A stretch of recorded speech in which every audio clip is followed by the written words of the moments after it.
بسم الله الرحمن الرحیم. السلام علیکم ملګرو. د عبدالرحمن بابا یو نوی کلام او ته هغې وضاحت سره ستاسو په خدمت کې حاضر یم. راځئ وویرئ. عبدالرحمن بابا فرمایي وی ګور هسې کردګار د رب زما چې صاحب د کل اختیار د رب زما. کردګار وی د شینو جوړونکی یعنی خالق وی زما رب زما الله داسې خالق دی د شینو جوړولو والا دی چې هغه څه هم وغواړي د هغې جوړولو باندې د هغه قدرت حاصل دی.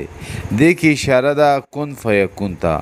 الله تعالی چې څه شیز جوړول غواړي هغه صرف وایي چې کن مطلب اوشه نو هغه فیکون شوی وي. وی همگی بزرگواران چې څوک یې وایي تر همه و بزرگوار د رب زما. بزرگواران مطلب د بزرگ جمع ده، د بزرگانو جمع ده. بزرگ مونږ په درې معنو کې استعمالولی شو. بزرگ مطلب ښه پوهې والا، بزرگ مطلب د زیات عمر والا او د بزرگ مطلب نیک. نو که په دې درې واړو صفتو باندې وګورې زما رب نه وي نه زیات څوک پوهې والا شته نه زیات عمر والا. مطلب الله تعالی د هغه ټیم نه دی چې په دنیا او په کائناتو کې هیڅ هم نو الله تعالی جوړ کو د دې نه پس به هیڅ هم نه سوای د الله د ذات نه. نو او دغسې په نیکانو کې هم. نو مطلب زما رب د ټولو نه اعلی دی، برتر دی. وی نه هیڅ حاجت په چا باندې موقوف دی او نه د هیڅ چا منتبار دی رب زما.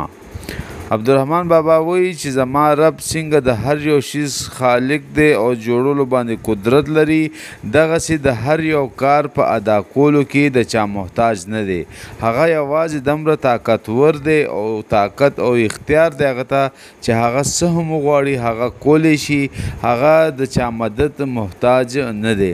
الله الصمد هغې ته اشاره ده چې الله تعالی بې نیاز دی. الله تعالی دانه طاقتور دی چې هغه په خپل کارونو ادا کولو کې د چا نه د هر قسم شیز نه بې نیاز دی. هغه هر څه په خپله کولی شي. وی له نیستی د هستی صورت پیدا کړو هسې رنګ پروردګار د رب زما. نیستی مطلب چې څه نه وي. وی په دنیا کې یو شی هم نه و او زما رب هغه پیدا کړ. مونږ انسانان که څه هم جوړو نو مونږ ته هر یو شی دستیاب دی. که جهاز جوړو، که بجلی جوړو، که کاغذونه کتابونه جوړو، که ګاډي چلو، هر یو شیز دپاره مونږ ته شی شته دی. خو ولې الله تعالی دا ټول شی نه بغیر د دغه نه چې نه و پیدا کړي مونږ صرف شی نه تبدیلو. مونږ د خپل ځانه څه شی هم نشو پیدا کولی. که جهاز جوړو هغې دپاره د اوسپنې یا د څه شی هم چې ضرورت لګي هغه شته دی. دغسې کتابونه که مونږ جوړو لیکو د هغې دپاره مونږ سره کاغذ د بوټو د حاصلیږي مونږ سره شته دی. دغسې که مونږ بجلي جوړه کړې ده نو د اوبو نه یا د سولر نه که مونږ جوړه کړې ده نو هغه مونږ ته شته دی. هر یو شیز مونږ صرف تبدیلو. مونږ جوړولو والا نه یو، مونږ خالقان نه یو. مونږ یو شی د نیستی نه نشو پیدا کولی چې بالکل د سره وینو مونږ یې جوړ کړو. خو ولې الله تعالی څه کړي دي الله تعالی د سره چې یو شی ونه هغه جوړ کړي دي. هم صانع دی د جمله و مصنوعاتو هم سامع د هر گفتار د رب زما. صانع وی جوړونکو او مصنوعات وی جوړ شوي شی نه. یعنی په دنیا کې چې څه جوړ شوي شی نه دي د هغې جوړولو والا الله تعالی دی او د هر گفتار د هرې خبرې اوریدونکی دی، سامع دی. وی چې هیچرې نه مثل نه مثال شته د هغو عطرو اتار د رب زما. اتار وی د عطرو جوړولو والا. د دې شعر لفظي معنی داسې شوه چې د الله تعالی کم قسم خوشبوداره عطر په دې دنیا کې جوړ کړي دي دغسې عطر څوک هم نشي جوړولی. خو اصلي مطلب د دې شعر داسې شو چې الله تعالی په دنیا کې کم شی نه هم جوړ کړي دي د هغې مثال نشته. دغه شان شی نه یو کس هم نشي جوړولی. هر تعمیر چې د دنیا او د عقبا دی د همه واړو معمار د رب زما. او په دنیا کې او په آخرت کې چې څه شی نه دي د هغې جوړونکی الله تعالی دی. وی خواننده د نانویسو صحیفو دی داننده د هر اسرار د رب زما. خواننده وی لوستونکې پړاولو والا. نانویسو مطلب دی چې نوی لیکلی شوي او صحیفې وي لیکلی شوي کتابونه پاڼې. داننده وی پوهه لرونکې او اصرار وی رازونو ته. نو الله تعالی خلقو ته خلق علم ورکړي د کتاب او دغه په شکل کې انسان دغه نه علم حاصل کړي خو ولی الله تعالی ته هغه علم حاصل دی چې هغه په کتابونو متابونو کې نشته. د هر قسم علم نه الله تعالی خبر دی او د هر قسم راز نه الله تعالی خبر دی ته هغه پوهه لري. انسانان د یو څو شیانو په رازونو باندې پوهیږي خو دا کائنات د رازونو نه ډک دی ته هغه علم انسانانو ته نشته ولی الله تعالی ته شته دی. وی که ظاهر دی که باطن دی که مابین دی لهمو خبردار دی رب زما. په دې دنیا کې او په دې کائنات کې کم شی نه چې ښکاري کم شی نه چې نه ښکاري او کم چې د دې په منځ کې دي د دې ټولو علم الله تعالی سره شته. انسانان خو چې کم شی نه ویني هم د هغې هم مکمل علم نشته پاتې خو ورکې له هغه شی نه شو چې کم انسانانو ته نه ښکاري خو ولې الله تعالی ته د هر قسم شی نو که هغه ښکاري او که نه ښکاري د هغې علم شته دی. او وی شریک نه لري په خپله بادشاهۍ کې بې شریکه شهریار دی رب زما.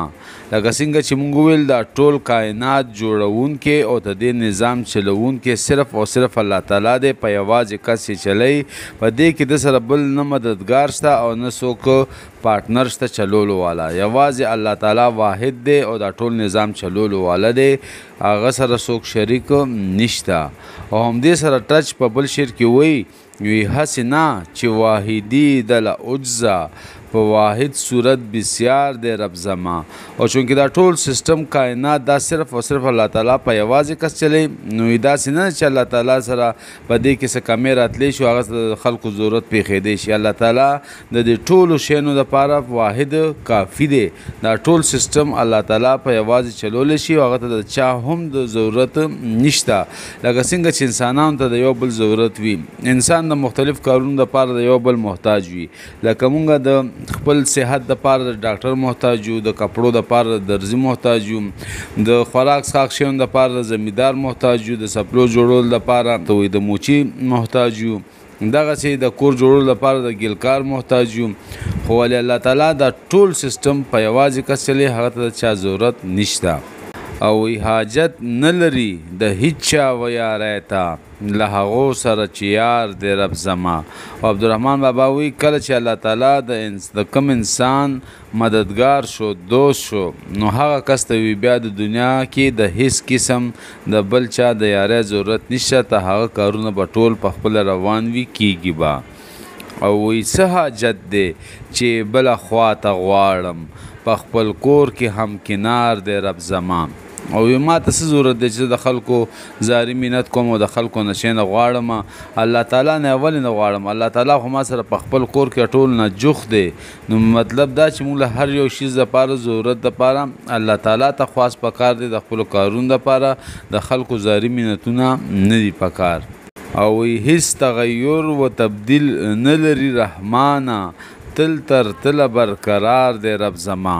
عبدالرحمن بابا فرمایي وي الله تعالی چې د کائنات د لومبۍ ورځې نه څنګه دی هم هغسې دی په هغه کې هیڅ قسم تبدیلي نه راځي.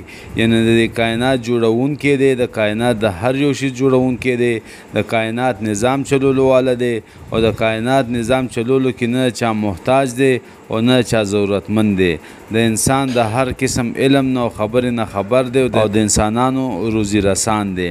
د کائنات د اول ورځې نه همدغسې دا سیستم روان دی اوس هم روان دی او د آخره پورې به همدغسې روان وي.